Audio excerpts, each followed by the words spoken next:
Você ouviu isso errado a sua vida inteira. Quer saber o que? Fica até o fim desse vídeo, irmão, que eu vou te mostrar um dos versículos mais mal interpretados que a gente tem na Bíblia Sagrada.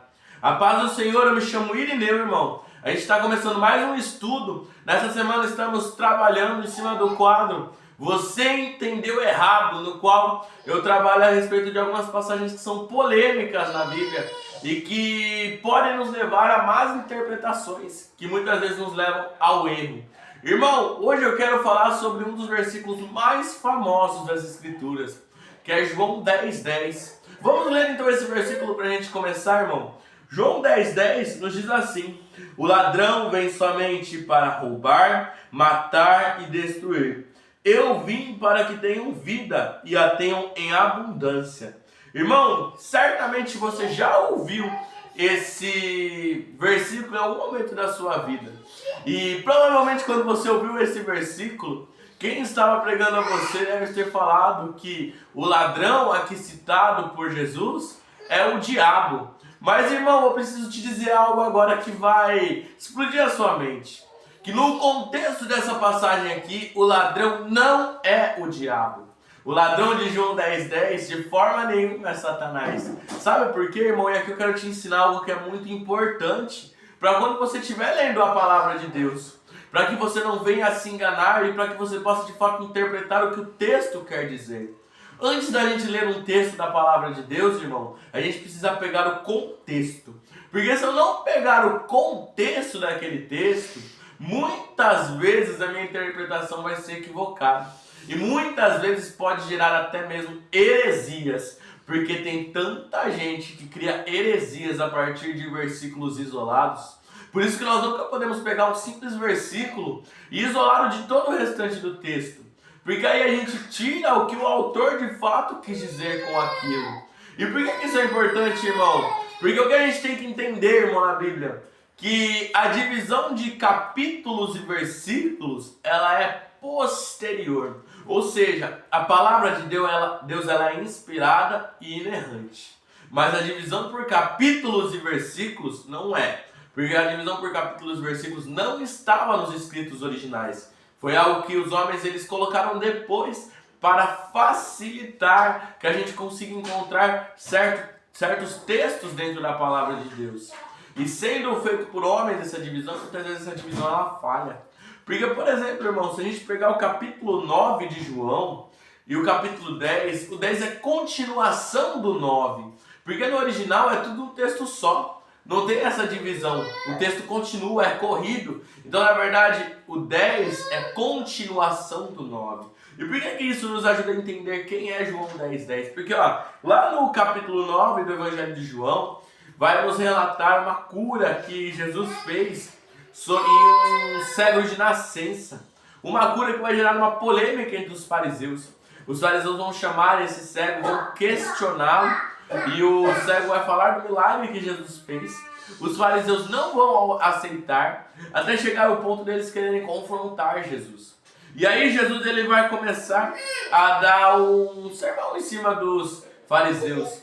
Ele vai começar a exortar os fariseus. E aí no contexto, conforme Jesus ele vai exortando, a exortação de Jesus continua no capítulo 10. Porque quando ele está falando aqui do ladrão, ele ainda está continuando essa exortação. Então dessa forma, irmão, o ladrão mencionado em João 10:10, o ladrão que veio para roubar, matar e destruir, que não é Satanás, são na verdade líderes religiosos corruptos no tempo de Jesus. Que eles estavam roubando as ovelhas, matando a fé delas e destruindo a vida delas, destruindo qualquer chance que elas tivessem de crer no Senhor, de crer em Jesus, de o aceitá-lo como Salvador. Irmão, isso nos mostra algo muito poderoso desse versículo. Porque muitas vezes quando a gente pensa no diabo, a gente limita isso a uma força espiritual. Mas Jesus está falando aqui que não é só espiritual, mas é carnal. Isso nos mostra, irmão, que muitas vezes há líderes corruptos também no nosso tempo. Líderes que só querem usurpar das ovelhas, só querem sugar delas. Líderes que, assim como esses fariseus, estão agindo como ladrão, roubando, matando e destruindo a vida e a fé dessas ovelhas. Há muitos líderes hoje, infelizmente, que estão fazendo isso também. Por isso que nós devemos estar espertos, irmão, contra essas falsas igrejas. Essas igrejas que dizem pregar o evangelho, mas que na verdade pregam um falso evangelho, que nada tem a ver com a palavra de Deus.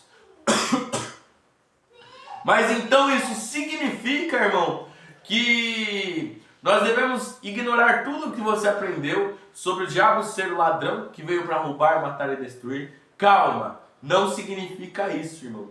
Não é errado falar que o diabo veio para roubar, matar e destruir.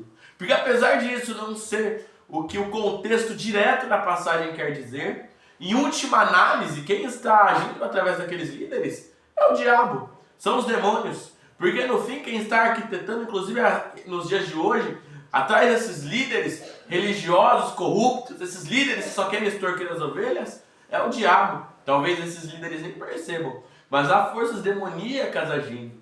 Então, assim como os fariseus agiam, o diabo também age para roubar, matar e destruir.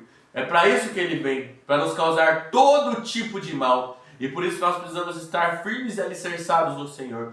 Precisamos estar vigilantes, para que a gente não caia em tentação, para que a gente não caia naquilo que ele arquiteta contra a nossa vida.